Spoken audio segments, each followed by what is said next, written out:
করেছে। শুধু আবুল নয়, এই ফরহাদ, এই আলেয়া, যত শিল্পী যারা আল্লাহ এবং আল্লাহ রসুলকে কটূক্তি করে, আমরা তাদের এই কটূক্তিকে তীব্র নিন্দা জানাই।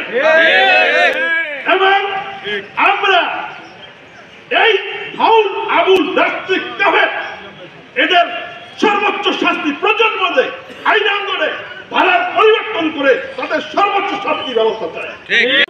সে বিভিন্ন পালাগানে সেই সহ তার কিছু অনুসারী রয়েছে, তারা বিভিন্ন সময় পালাগানে কোরআন শরীফের অবমাননামূলক কথাবার্তা বলে, রসুলের বিরুদ্ধে কথাবার্তা বলে, নামাজ নিয়ে কথাবার্তা বলে। ইতিমধ্যে আপনারা জানেন যে ফেসবুকে ভাইরাল হয়েছে 4 নভেম্বর তিনি আল্লাহকে কটূক্ত করে বলেছেন যে আল্লাহর মতো আরো 10-5টা 100-200 আল্লাহ থাকলে ভালো হতো, তার সঙ্গে তিনি পাল্লা দিতেন। এত বড় তথ্য স্বভাবের আবুল সরকার হয়েছে। মানিকগঞ্জের আবুল হোসেন বাউল শিল্পী, সে কোরআন সম্পর্কে, ইসলাম সম্পর্কে যে সকল কটূক্তি অবমাননা করছেন, আমরা তার প্রতিবাদ জানাই।